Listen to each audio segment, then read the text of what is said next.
اللہ پاک نے سورہ آل عمران کی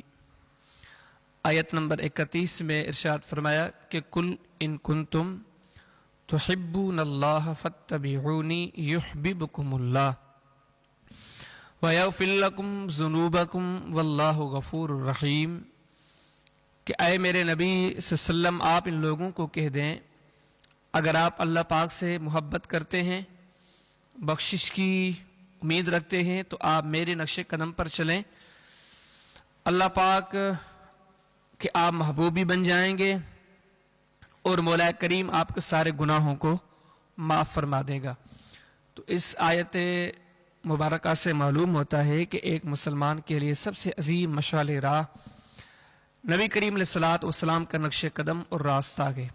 جس پہ چل کر وہ اللہ کی محبت، بخشش، رحمت،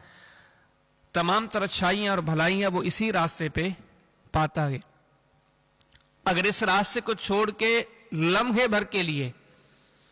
وہ لپکنے کی کوشش کرتا ہے تو اللہ کا دین کہتا ہے کہ خبردار، تو جو کچھ بھی لے کر آئے اس راستے کو چھوڑ کر وہ کچھ بھی تجھ سے قبول نہیں کیا جائے گا۔ صحیح مسلم کے اندر کتاب الاحکام کے اندر، کتاب الاقضیہ کے اندر باب نقض الاحکام میں نبی کریم علیہ السلام کا فرمان، آپ نے فرمایا کہ جس نے دین میں کوئی ایسی چیز لائی جس کی تعلیم ہم نے نہ دی، وہ چاہے کتنی ہی اچھی سمجھ کے لاتا ہو لیکن وہ چیز مردود ہے،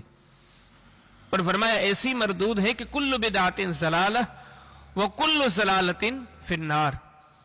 وہ اس عمل کو کتنا بھی عظیم سمجھ کر، اجر سمجھ کر، ثواب سمجھ کر کرے، نبی کریم علیہ السلام فرماتے ہیں اگر اس کی تعلیم ہم نے نہیں دی تو یہ عمل اسے جنت نہیں بلکہ جہنم لے جائے گا۔ تو تمام تر اچھائیاں، خیر، بھلائیاں نبی کریم علیہ السلام کے نقش قدم میں رکھ دی گئی ہیں، وہاں سے ہٹ کر کوئی بھی نئی چیز بندہ کرے گا تو صرف ہلاکت، تباہی، بربادی ہے۔ تو لہذا یہ جو چیزیں ہمیں سامنے رکھ کے ہر دور میں، ہر حال میں نئی چیزوں سے، دین کے اندر بدعات سے، رسومات سے، غیر ثابت شدہ چیزوں سے بچنا چاہیے، اور ان دنوں میں تو خاص طور پر کیونکہ ہم ایک طرف تو اللہ کے عذاب کا سامنا کر رہے ہیں، یہ وبائیں، یہ وائرس اللہ کے عذاب ہیں، اور ہم اگر ان عذابوں کے بیچ میں ایسے اعمال کریں جو بہتر عذابوں کو دعوت دیں تو یہ سراسر احمقی ہے۔ تو ان تمام تر امور سے بچنا چاہیے جن کی تعلیم نبی کریم علیہ السلام نے نہیں دی، جو دین میں بدعت ہیں۔ اور اس مہینے کے اعتبار سے خاص طور پر میں آپ کے سامنے 3 چیزیں ذکر کرتا ہوں جو ہمارے معاشرے میں رائج ہیں، جن چیزوں کو ہم دین سمجھتے ہیں لیکن وہ دین نہیں بلکہ وہ بدعت ہیں۔ ان تینوں چیزوں میں سے ایک چیز تو یہ ہے کہ جیسے ہی یہ مہینہ شعبان کا آتا ہے، ہمیں ہر طرف سے یہی سننے کو ملتا ہے کہ یہ شعبان نبی کریم علیہ السلام کا مہینہ ہے۔ اللہ کے حبیب علیہ السلام نے فرمایا تھا کہ شعبان شہری، شعبان میرا مہینہ ہے، لیکن یاد رہے کہ یہ سوچ، یہ فہم، یہ فکر، یہ بدعی فہم ہے، کیونکہ یہ حدیث کسی مسند کتاب میں نہیں۔ امام ابن الجوزی نے کتاب الموضوعات کی 2 جلد صفحہ نمبر 205 پر، اور اسی طرح امام ذہبی رحمہ اللہ ترتیب الموضوعات کے صفحہ نمبر 161 پر، اور کئی ایک محدثین نے اس حدیث کو موضوع قرار دیا ہے، من گھڑت قرار دیا ہے کہ یہ حدیث ہاتھ کی بنائی ہوئی ہے۔ تو لہذا یہ چیز بے بنیاد ہے، باطل ہے، مردود ہے، اس کو بنیاد بنا کے اس مہینے کو نبی کریم علیہ السلام کی طرف منسوب کرنا یہ بدعی فہم ہے۔ یہ اسی طرح اس مہینے کی جیسے ہی 15 تاریخ آتی ہے، 14 کی شام اور 15 کی رات، تو عبادات، اذکار، نوافل، ان کے لیے الگ سے اہتمام کیے جاتے ہیں، لیکن یاد رہے کہ یہ سراسر بدعت ہے۔ بدعت کیوں ہے؟ کہ یہ چیز نبی کریم علیہ السلام نے ہمیں نہیں سکھلائی، یہ داخل کی گئی ہے، جو روایات بنیاد بنائی گئی ہے وہ نبی کریم علیہ السلام سے ثابت ہی نہیں۔ اب اس بارے میں جو حدیث عام طور پر سننے کو ملتی ہے وہ سنن ترمذی کی ابواب الصوم باب ما جاء فی لیلۃ النصف من شعبان، اور حدیث نمبر 739 جو 15 شعبان کی رات کی فضیلت کے بارے میں عام طور پر سنائی جاتی ہے، یا اس پورے معاملے کی یہ جو بنیاد ہے۔ اما عائشہ فرماتی ہے کہ ایک رات نبی کریم علیہ السلام رات کو بستر سے گم تھے. میں نے جیسے ہی آنکھ کھولی نبی کریم علیہ السلام اپنے بستر پر نہیں تھے تو میں فی الفور نبی کریم علیہ السلام کی تلاش میں نکلی. تو اس رات میں نے اللہ کے پیارے حبیب علیہ السلام کو بقیع کے قبرستان میں پایا. تو نبی کریم علیہ السلام نے جیسے ہی مجھے دیکھا کہا کہ عائشہ یہاں پر؟ کہا اللہ کے نبی آپ کی تلاش میں. تو نبی کریم علیہ السلام نے فرمایا کہ عائشہ شاید تجھے یہ گمان تھا کہ میں تجھے چھوڑ کے کسی اور بیوی کے پاس گیا ہوگا. اور مزید نبی کریم علیہ السلام ارشاد فرماتے ہیں کہ یہ جو 15 شعبان کی رات ہے جس رات میں محمد کریم علیہ السلام جگہ ہوں اس قبرستان میں ہوں یہ وہ عظیم رات ہے کہ نبی کریم علیہ السلام نے فرمایا کہ اس رات کی فضیلت یہ ہے کہ اس رات میں اللہ پاک بندوں سے اتنا راضی ہوتے ہیں 15 شعبان کی رات کہ نبی کریم علیہ السلام نے ایک قبیلے کی بکریوں کا تذکرہ فرمایا کہ جتنے ان بکریوں کے وجودوں پر بال ہے اگر کسی کے اتنے ہی گناہ ہوں گے اللہ پاک وہ بھی معاف کر دے گا. سب سے جو بنیادی دلیل ہے یہ روایت کے جس کو بنیاد بنا کر 15 شعبان پر بڑے عجیب سے اہتمام کیے جاتے ہیں لیکن بڑے دکھ کی بات ہے اس روایت کو ذکر کرنے کے بعد امام ترمذی خود فرماتے ہیں کہ حدیث غیر ثابت ہے. امام ترمذی اپنے استاد امام بخاری کا قول ذکر کرتے ہیں کہ امام بخاری رحمہ اللہ وہ بھی فرمایا کرتے تھے کہ یہ حدیث غیر ثابت ہے کئی وجوہات کی بنیاد پر. اس روایت میں حجاج بن ارطاط مدلس ہیں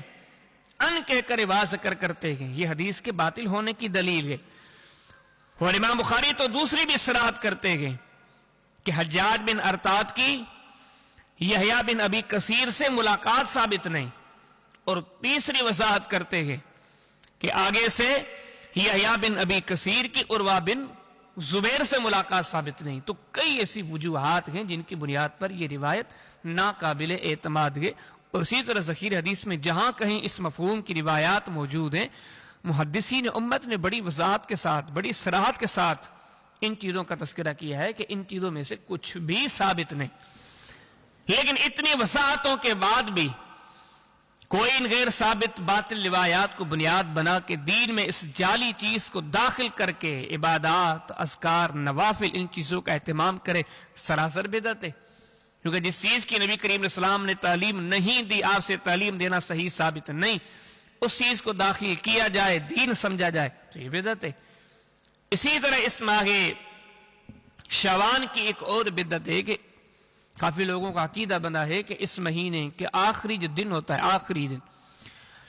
رمضان کے استقبال کے لیے وہ روزہ رکھا جائے.